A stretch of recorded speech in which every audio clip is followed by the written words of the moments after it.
Manchester City 2, Arsenal 1.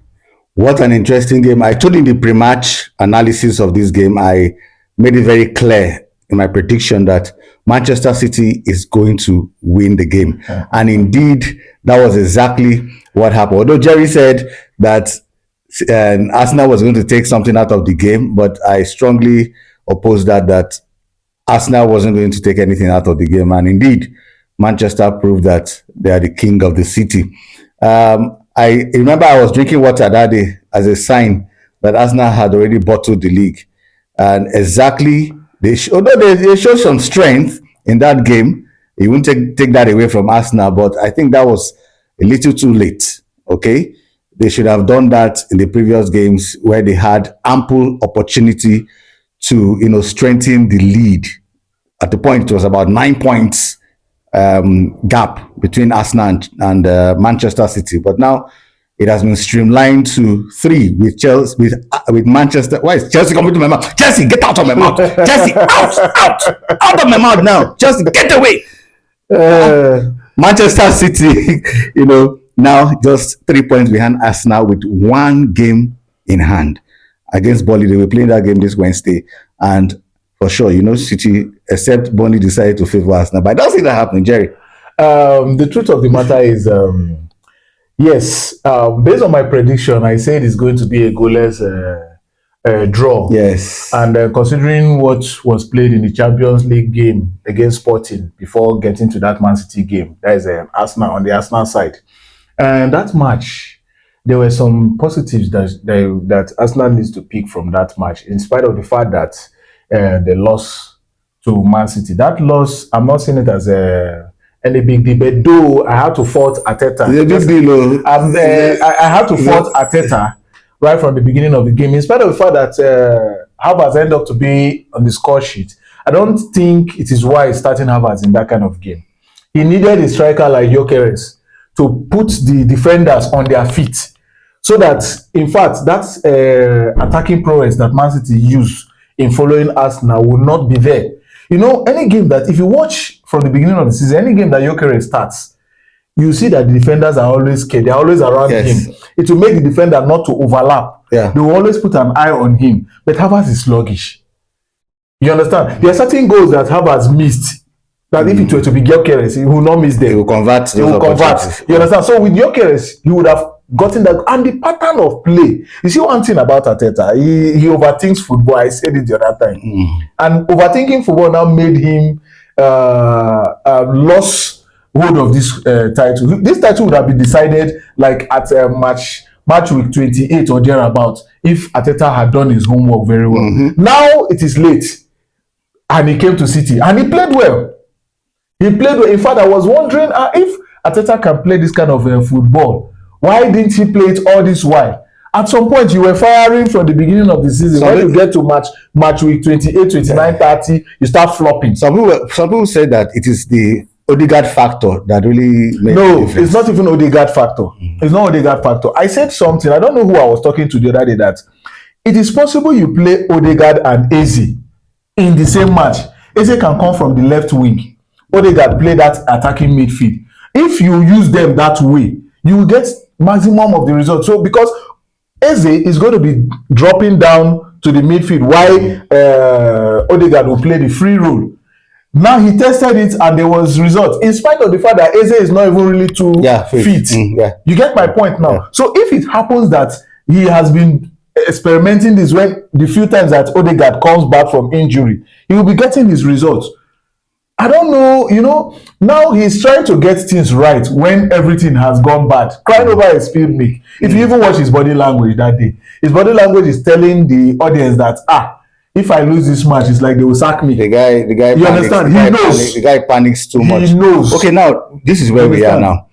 Suddenly, Guardiola too is under pressure now. He's under more pressure than Arteta at the moment. His remaining 6 games, because he has 6 games. Why Arsenal has just only has 5 games. By the time he plays Burnley, it will now be balanced. It will now be balanced. So by the time he plays Burnley and the whole thing balanced now, he's under more intense pressure because he have more difficult games than the Arsenal. Yes. I think after Arsenal play Newcastle, they don't have very serious opponents until maybe Crystal Palace, which is the last match. And these are matches that Arsenal can win. Yes, that Newcastle. I think Arsenal will play Newcastle, and is it Newcastle and West Ham or Burnley?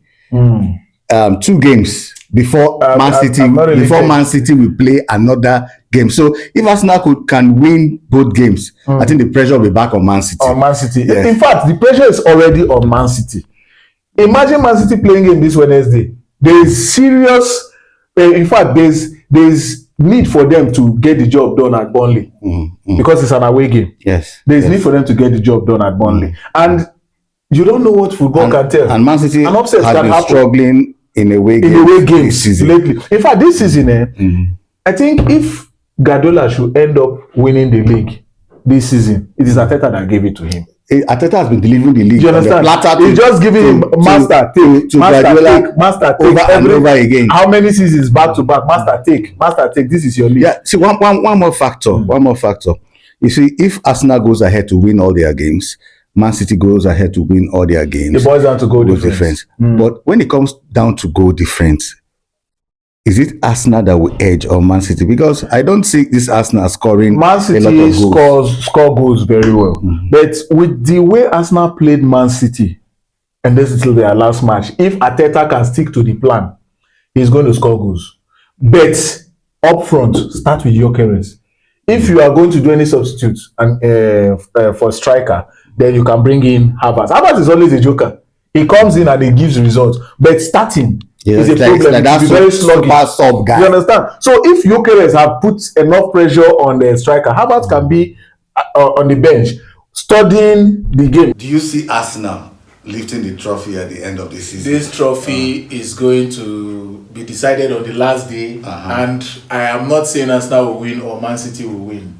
I think even in the game between Arsenal and Man City, there were some elements of luck. Yeah, You understand? There were so many elements of luck. So either of them can take it. But if Arteta should lose this EPL, he should go.